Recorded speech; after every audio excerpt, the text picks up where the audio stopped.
Part 2 of 3. 7 questions on rate limiting. 15 seconds each. Pause if you want longer.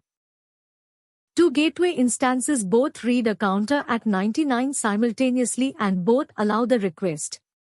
What is this?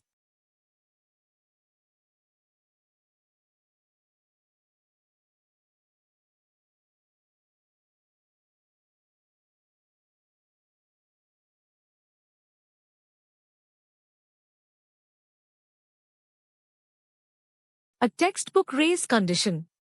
Both instances read 99, both think there's room for one more, both say yes. Now you're at 101. Shared state alone doesn't save you. The read and the write have to happen as one indivisible step. In practice, that's a small Lua script running inside Redis, where nothing can interleave. Your Redis rate limiter goes down. For a general API protecting against overload, should the limiter fail open or fail closed?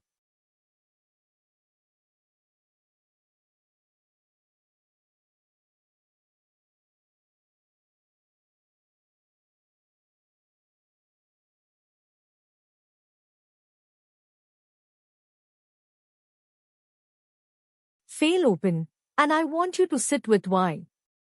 This limiter exists to stop your API going down. If losing it takes your API down, it has become the exact disaster it was hired to prevent. So you let traffic through and accept the risk. One important exception, limits that are really security controls, like login attempts, go the other way. Those fail closed every time. With HTTP status code means you are over your limit.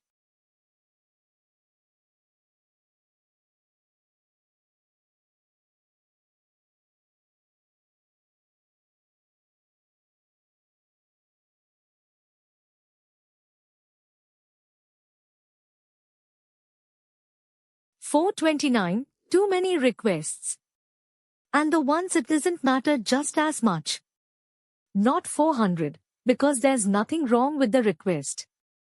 Not 5 or 3, because there's nothing wrong with the service. 429 carries a very precise message. It's you, it's your limit, and everything else is fine.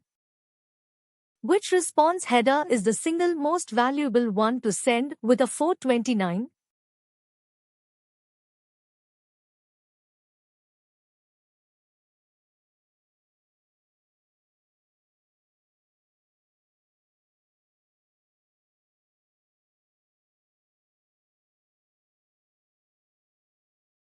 Retry after, because it changes what the rejection means. Without it, you've said no and left the client guessing, and a guessing client retries too soon. With it, you've said, not now, come back in 30 seconds. That's a rejection the client can actually act on, and it costs both of you less. Should rate limit headers appear only on 429 responses?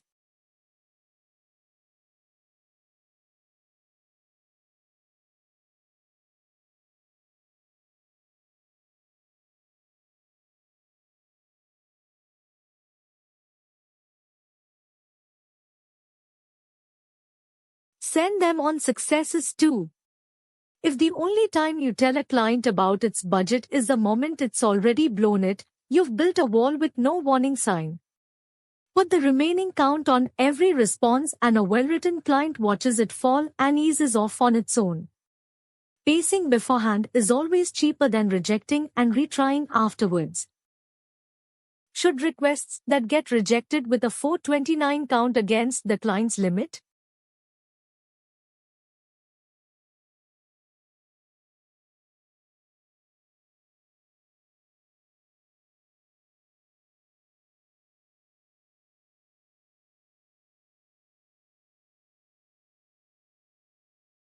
Usually not, and it's tempting to get this wrong.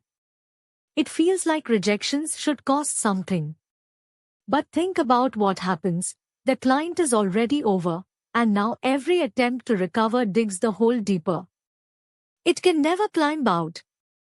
You've turned a temporary no into a permanent one, And clients that can't recover just hammer harder.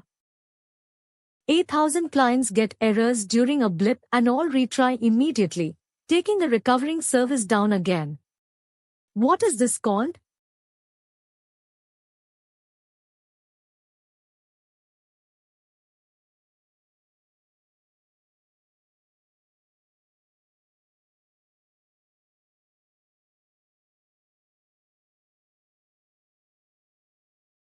A retry storm, and the cruel part is that nobody involved is doing anything wrong. Every client is just retrying, which is correct behavior. But they all failed at the same instant, so they all retry at the same instant. Your service takes a wave bigger than its normal peak at the exact moment it's weakest. Well-behaved clients, catastrophic outcome. That's part 2. Part 3 picks up right where this left off. It's linked below, along with the full episode.